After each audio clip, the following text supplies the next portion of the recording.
दोस्तों, आज के इस वीडियो में हमने आपके लिए इतिहास के टॉप 40 क्वेश्चन को लेके आए दोस्तों, जो आपके सभी एग्जाम में काफी बार पूछा गया हो। तो चलिए दोस्तों, आज के इस वीडियो को शुरू करते हैं। पहला क्वेश्चन है, जय हिंद का नारा किसने दिया था? जय हिंद का नारा किसने दिया था? तो पहले क्वेश्चन का आंसर होगा सी, सुभाष चंद्र बोस ने। सुभाष चंद्र बोस जी ने जय हिंद का नारा दिए थे। अगला क्वेश्चन है, किसने कहा था तुम मुझे खून दो मैं तुम्हें आजादी दूंगा? तो किसने कहा था तुम मुझे खून दो मैं तुम्हें आजादी दूंगा? तो ये कहे थे दोस्तों किसने? सुभाष चंद्र बोस जी ने, यानी कि दूसरे क्वेश्चन का आंसर डी होगा। अगला क्वेश्चन है, देश बंधु की उपाधि किससे संबंधित है? देश बंधु की उपाधि जो है वो किससे संबंधित है? दोस्तों, तीसरे क्वेश्चन का आंसर होगा डी, चित्तरंजन दास जी से। चलिए आगे बढ़ते हैं। अगला क्वेश्चन है दोस्तों, इसमें पूछा गया आपसे कि कांग्रेस ने भारत छोड़ो आंदोलन का प्रस्ताव किस वर्ष पारित किया था? तो इसका आंसर होगा डी, 1942 ईस्वी को। कब? 1942 ईस्वी को। ऑप्शन इसका डी होगा। अगला क्वेश्चन है, वर्ष 1919 में जलियांवाला बाग हत्याकांड कहां पर हुआ? तो वर्ष 1919 ईस्वी में जलियांवाला बाग हत्याकांड कहां पर हुआ था? तो यह हुआ था दोस्तों अमृतसर में, यानी कि इसका आंसर ए होगा। अगला प्रश्न है, स्वतंत्र भारत के प्रथम गवर्नर जनरल कौन थे? स्वतंत्र भारत के प्रथम गवर्नर जनरल कौन थे? इसका आंसर होगा बी, लॉर्ड माउंटबेटन। दोस्तों याद रखना, छठे नंबर क्वेश्चन का बी आंसर होगा। अगला क्वेश्चन है, काकोरी ट्रेन डकैती कांड के नायक कौन थे? यह भी क्वेश्चन को एग्जाम में पूछा जाता दोस्तों, याद रखना है। काकोरी ट्रेन डकैती कांड के नायक कौन थे? याद रखिएगा, राम प्रसाद बिस्मिल। आंसर इसका डी ऑप्शन होगा। आगे बढ़ते दोस्तों, 8 नंबर क्वेश्चन है, जलियांवाला बाग हत्याकांड, यानी दोस्तों जलियांवाला बाग में गोली चलाने का आदेश किसने दिया था?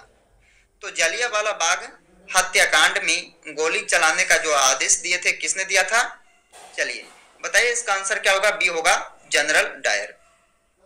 अगला क्वेश्चन है, सुभाष चंद्र बोस ने सिंगापुर में दिल्ली चलो का नारा दिया था। कब दिया था दोस्तों? तो बताइएगा, सुभाष चंद्र बोस ने सिंगापुर में दिल्ली चलो का नारा दिए थे 1943 ईस्वी में। याद रखना, यह भी क्वेश्चन एग्जाम में आता है। अगला क्वेश्चन है, महात्मा गांधी को सर्वप्रथम राष्ट्रपिता किसने कहा? तो किसने कहा था दोस्तों? यह महात्मा गांधी जी को सर्वप्रथम राष्ट्रपिता सुभाष चंद्र बोस ने। इसका आंसर भी होगा। आगे बढ़ते हैं। 11 नंबर क्वेश्चन है, भारतीय राष्ट्रीय कांग्रेस के सबसे अधिक समय तक अध्यक्ष कौन रहे थे? तो भारतीय राष्ट्रीय कांग्रेस के सबसे अधिक समय तक अध्यक्ष कौन बने रहे थे? अबुल कलाम आजाद। इसका आंसर ए होगा। अगला क्वेश्चन देखिएगा, महात्मा गांधी की हत्या कब हुई थी? महात्मा गांधी की हत्या कब हुई थी? 30 जनवरी 1948 ईस्वी को। 30 जनवरी 1948 ईस्वी को यह महात्मा गांधी जी की हत्या हुई थी। अगला क्वेश्चन है, कायदे आजम किसे कहा जाता है? मोस्ट इंपोर्टेंट क्वेश्चन है, कायदे आजम किसे कहा जाता है? बार बार ऐसे क्वेश्चनों को दोस्तों एग्जाम में रिपीट किया जाता है। तो कायदे आजम जो है ये मोहम्मद अली जिन्ना को कहा जाता है। इसका आंसर डी होगा। अगला क्वेश्चन है, साइमन कमीशन का भारत आगमन किस वर्ष में हुआ? तो साइमन कमीशन का भारत में आगमन जो हुआ था दोस्तों, कब हुआ था? चलिए 1928 में। आंसर याद रखना, बी ऑप्शन होगा। अगला क्वेश्चन आता है, महात्मा गांधी के राजनीतिक गुरु कौन थे? महात्मा गांधी के राजनीतिक गुरु कौन थे? आंसर होगा सी, गोपाल कृष्ण गोखले जी। गोपाल कृष्ण गोखले जो महात्मा गांधी के राजनीतिक गुरु कहलाते थे। अगला क्वेश्चन है, सारे जहां से अच्छा हिंदुस्तान हमारा के रचनाकार कौन है? तो सारे जहां से अच्छा हिंदुस्तान हमारा जो रचनाकार है कौन है दोस्तों? मोहम्मद इकबाल जी। याद रखना, इकबाल। आगे बढ़ते हैं। दीन बंधु के नाम से कौन विख्यात थे?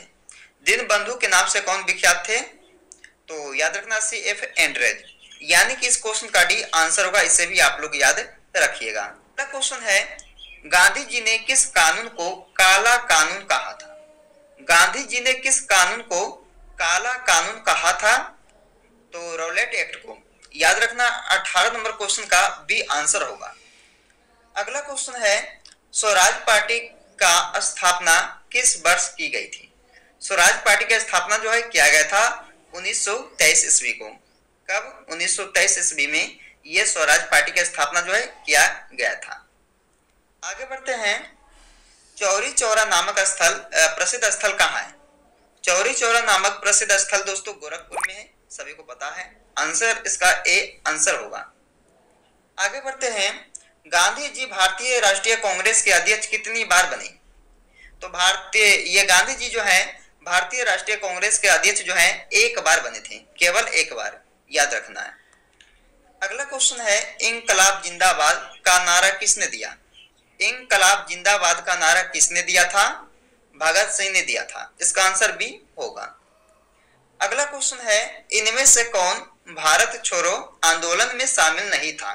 तो डॉक्टर BR अम्बेडकर जो थे दोस्तों, ये भारत छोड़ो आंदोलन में शामिल नहीं थे। याद रखना इसका डी आंसर होगा।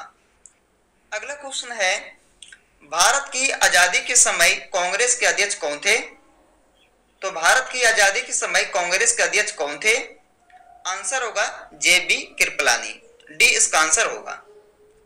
अगला क्वेश्चन है, भारत एवं पाकिस्तान के बीच सीमांकन किसने किया था? भारत एवं पाकिस्तान के बीच सीमांकन किसने किया था? सर सिरियल रेडक्लिफ ने। किसने किया था दोस्तों? सर सिरियल रेडक्लिफ ने। याद रखना इसका आंसर बी ऑप्शन होगा। आगे बढ़ते हैं, 26 नंबर क्वेश्चन है कि दक्षिण अफ्रीका में महात्मा गांधी द्वारा प्रकाशित पत्रिका का नाम क्या था? तो कौन सा होगा? इंडियन ओपिनियन, यानी कि इस क्वेश्चन का डी आंसर होगा।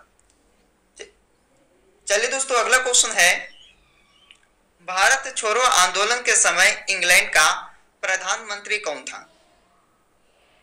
तो इस क्वेश्चन का आंसर होगा बी चर्चिल, विंस्टन चर्चिल। आगे बढ़ते हैं, करो या मरो का नारा किसने दिया था? करो या मरो का नारा किसने दिया था? तो महात्मा गांधी जी ने दिए थे करो या मरो का नारा। आगे बढ़ते हैं, महात्मा गांधी दक्षिण अफ्रीका से भारत किस वर्ष में लौटे?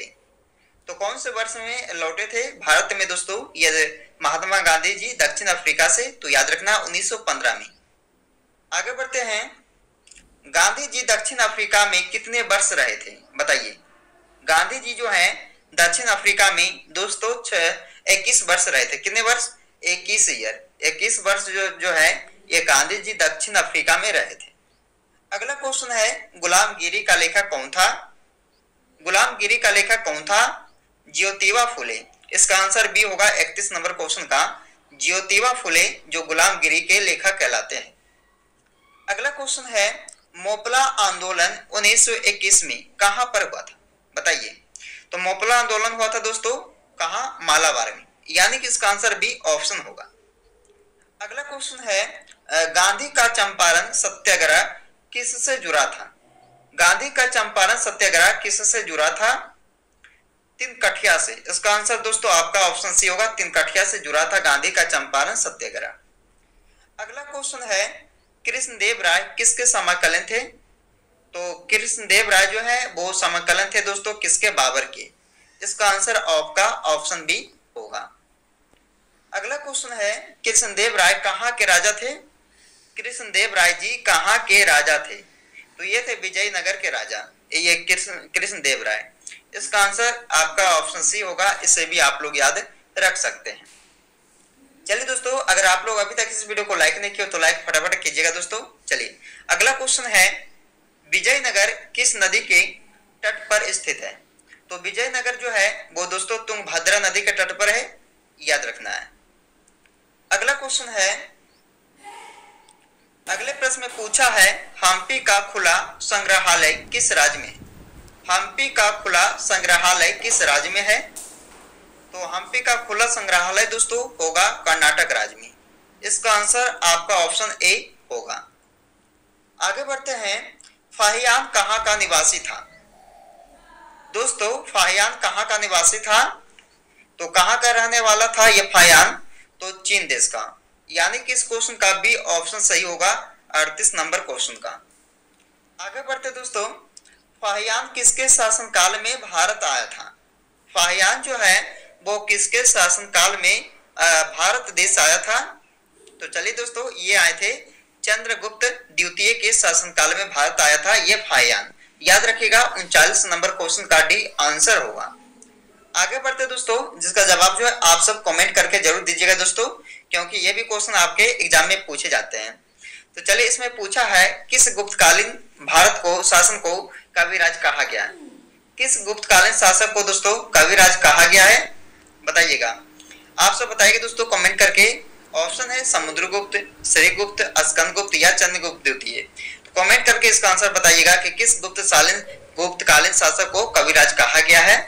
तो चलिए दोस्तों, आज के इस वीडियो में हमने आपके लिए टॉप 40 क्वेश्चन इतिहास यानी कि हिस्ट्री का जो करवाएं दोस्तों। तो आप लोग जो है इस वीडियो को पूरा देखिएगा और वीडियो पसंद आए तो लाइक कीजिएगा और आप लोग जरूर कमेंट करके बताइएगा दोस्तों कि ये वीडियो जो है कैसा लगा।